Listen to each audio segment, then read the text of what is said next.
大家好，我是一件军外套的主持人向正伟，我是战略所林以佑，我是丹江战略所马准辉。你想知道93中共阅兵有哪些美角吗？请锁定一件军外套。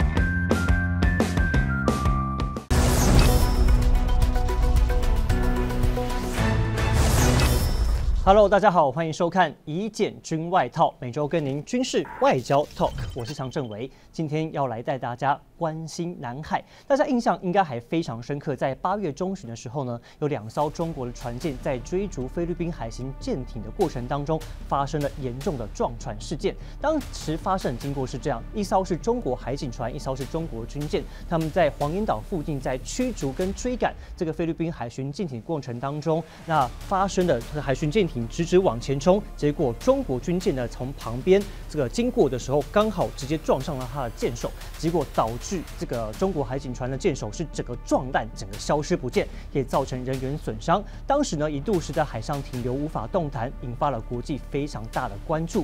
那这件事情其实中方他们一直都保持了低调，倒是菲律宾这边他们在海巡舰艇归国返港之后，举办了盛大的欢迎还有加冕的仪式，因为这是中菲在海上这么多年来的冲突过程当中，难得有中国吃瘪并且出现战损的一个情况。那刚提到，其实这几年来看，在南海中菲之间的冲突是非常非常多的。那到底是一个什么样的感觉跟情绪呢？其实我自己在去年的时候，曾经跟着他们菲律宾的民间团体，还有媒体记者团，到黄岩岛第一线去看他们菲中在海上冲突的第一个现场。说实在，那感觉是非常非常震撼。但是在此之前，我必须先说明一下，为什么是黄岩岛。好，黄岩岛这个地方呢，我们必须先说它现在是有国际主权争议的，因为我们中华民国台湾称之为民主礁，那中方称之为黄岩岛。那菲律宾这边呢有2种称呼，英文叫做 Scarborough Shoal， 那在西班牙文叫做 Bajo de Masinloc， 就是马辛洛克浅滩。那也就是说，中菲还有我们台湾，其实都对这个岛屿、这个岛礁是有主权声索的。但目前来讲的话，因为中国他们实际掌控着这个岛礁，所以我暂且就先以黄岩岛来称呼它。那它的地点呢，在什么地方呢？其实它就在菲律宾的西部，马尼拉西边大概240公里的地方。那菲律宾一直称之他们在菲律宾专属的经济海域200海里经济海域里头，200海里大概就是370公里。那当然，中国他们说在这个他们九段线的划分里头，这也是他们主权伸索的范围。那在1997年的时候，菲律宾他们曾经率领记者登岛去插国旗，但在2012年的时候，因为台风来了，他们为了要躲避台风，暂时离岛之后，结果就被中国占领，一直维持到现在的这个态势。那为什么黄岩岛这么重要呢？对菲律宾来讲，刚提到他们认为这是在他们的专属经济海域里头，也是他们祖先传统的渔场，是他们渔民的生命线。那对中国来讲，他们在占领黄岩岛之后，他们可以同时串联这个永兴岛还有永暑礁，就可以掌控整个南海的国际运输航道，也冲击了台湾还有东北亚战略物资的一个补给。好，话说回来，那当天到底发生的情势是什么呢？我们国际媒体跟着他们的船只一起出海，他们船只并没有大家想象的这么豪华，我们不是搭游艇出去的，我们搭的是螃蟹船，就是竹筏做起的螃蟹船。那其实才出航，大概距离黄岩岛才1/3左右的航程左右，就发现有2艘中国船只呢，就朝着我们直直冲过来。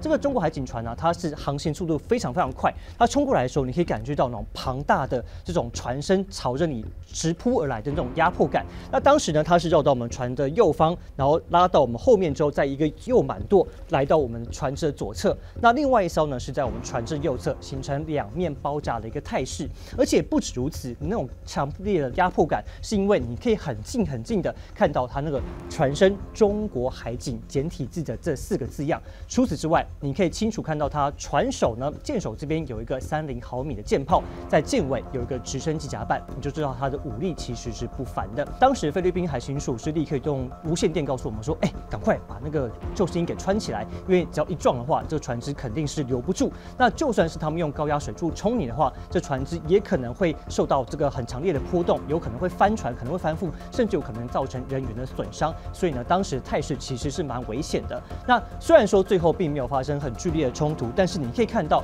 当时除了中国海警之外，卷方还有中国解放军的军舰，甚至呢，我们后来从这个卫星图上面看到，他们有3层的贺组，包括了中国海警、中国解放军，还有中国的海上民兵。因此，在这种争议岛屿上面，中国他们其实做了非常多的这种重层贺组跟保护的措施。那这个事件发生之后，菲律宾国内的民情到底是怎么反应呢？还有菲律宾政府未来会如何应对？接下来我们透过视讯来了解当地的情绪。好，我们今天要连线的对象呢，是我在菲律宾采访多年的好朋友，他叫 Yasmine Coles。他在我多次在菲律宾的采访经验过程当中呢，给我很多的帮忙。那他同时也跟很多国际大媒体合作，所以我们今天就来欢迎他来上我们的节目。Hello, Yas, welcome to our show. Hello, hi Marcos. Thank you for having me. Yeah, how's everything in Manila? Everything is okay in Manila. The weather is not very nice lately because it's that time of the year we've been getting a lot of typhoons and rains, but generally everything is fine.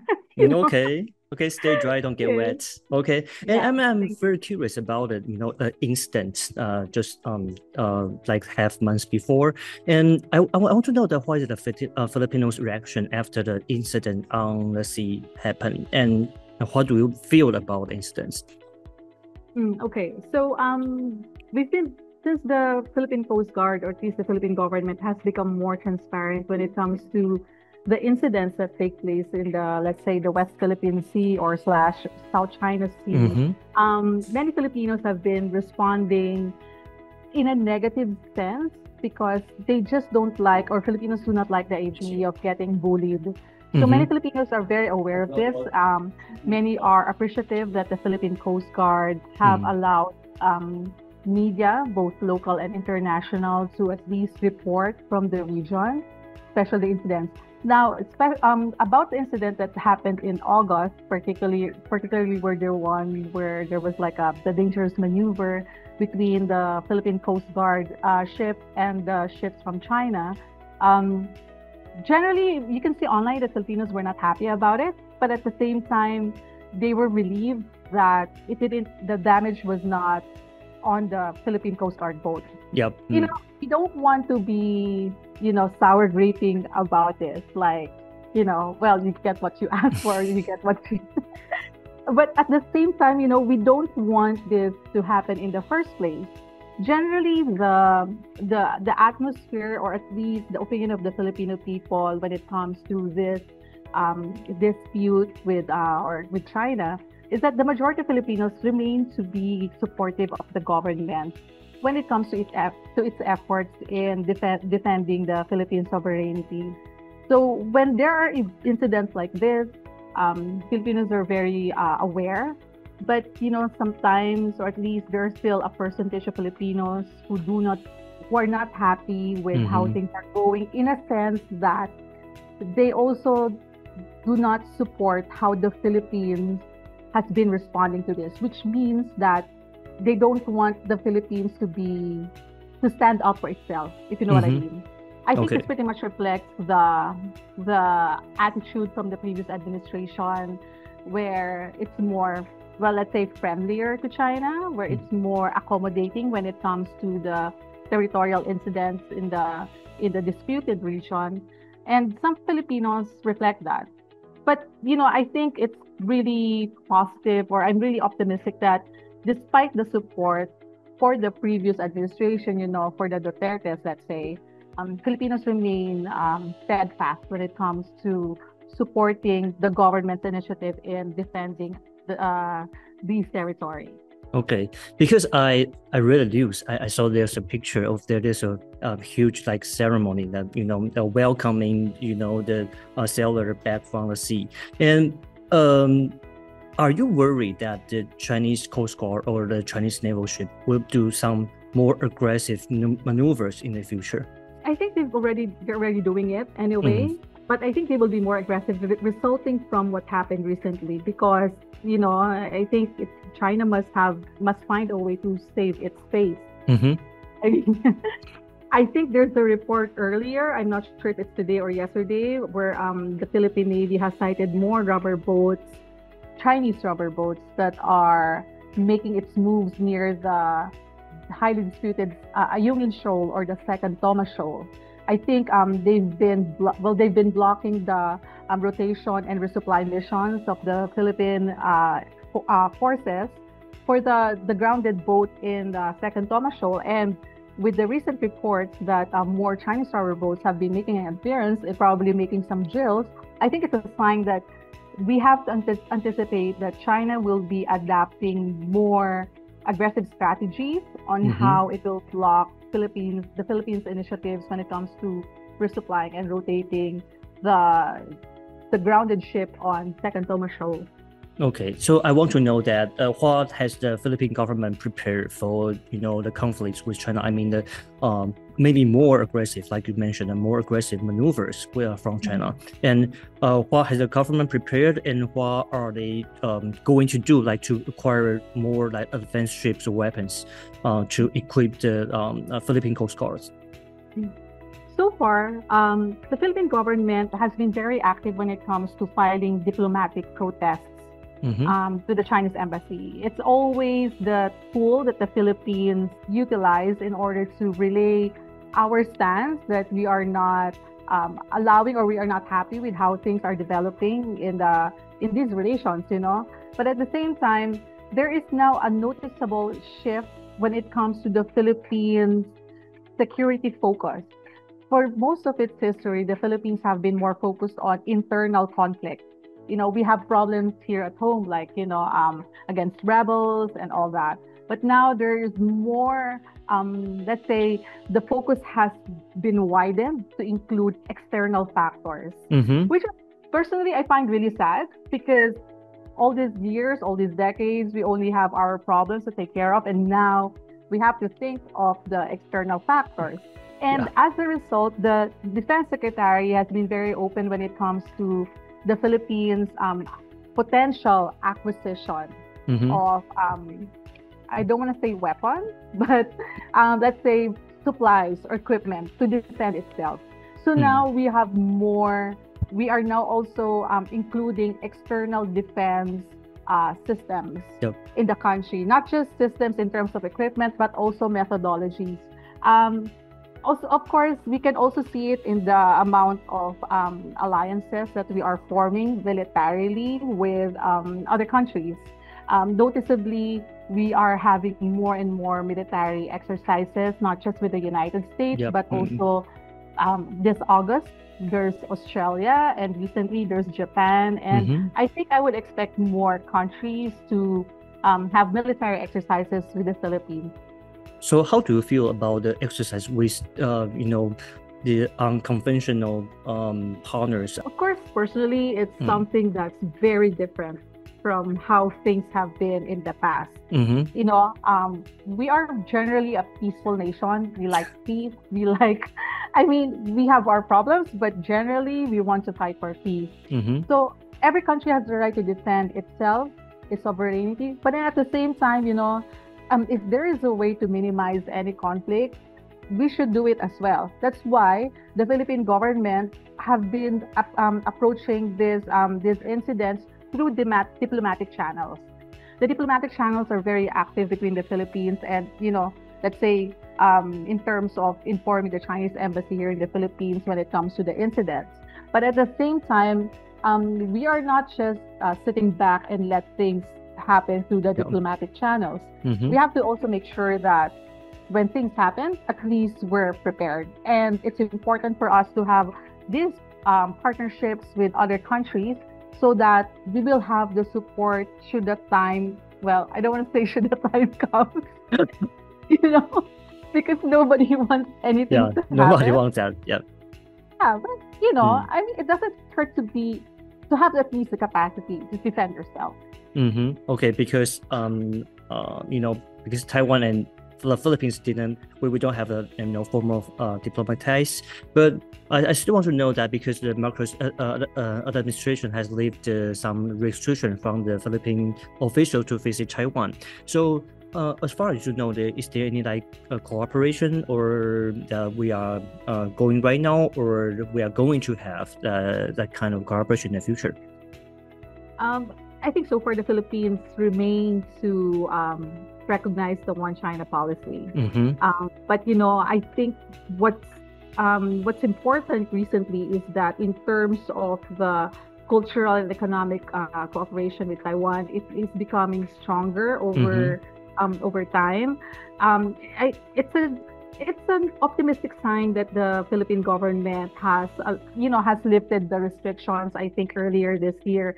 And recently, the Philippines participated in a maritime forum, I think, in Taiwan.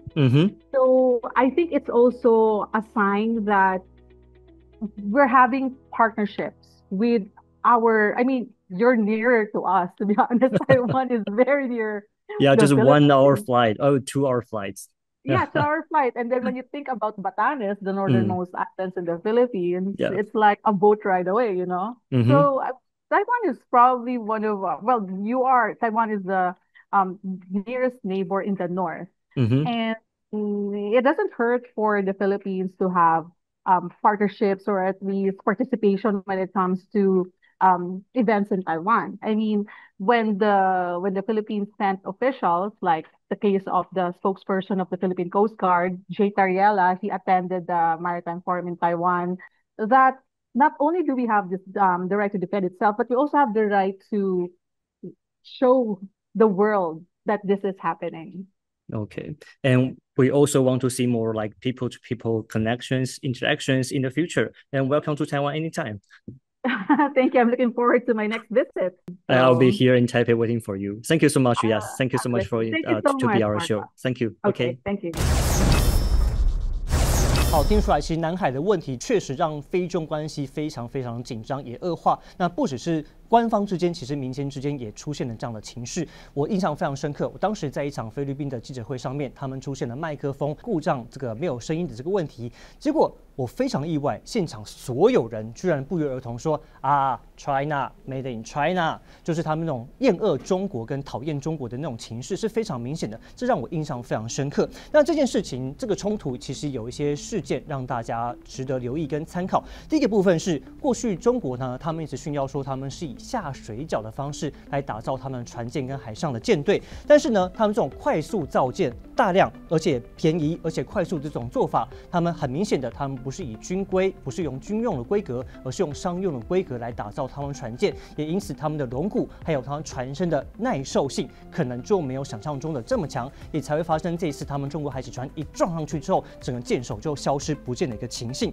又出现了他们战损控管一个很大的问题就暴露出来。那另外呢，也传达出他们的风险意识还有操作水准似乎还没有达到一个水准的一个问题。第二部分的话，你可以看到菲律宾虽然说他们的船只比较小，他们的吨位比较小，但是他们的国际宣传是非常厉害的，因为他们整合了13个部会，包括国防部、外交部、海巡署等各个单位，成立了一个叫做西菲律宾海国家工作小组，也就是当这种国际冲突发生的时候，他们可以很快的把影片输出出去，而且国家口径一致的对外宣传，也因此在这个冲突过程当中，你可以发现菲律宾在话语权部分其实是明显占上风。那加上目前是菲律宾跟中国关系不好的情况之下，其实台湾跟菲律宾的情势，我们之间的关系是急速的升温。那包括呢，菲律宾开放台湾人免签到菲律宾旅游14天，那他们也开放菲律宾的官员到台湾来的时候，不用再经过各式各样的阻碍，那可以加深台湾跟菲律宾相互各种方面的一个交流，包括在安全领域的交流，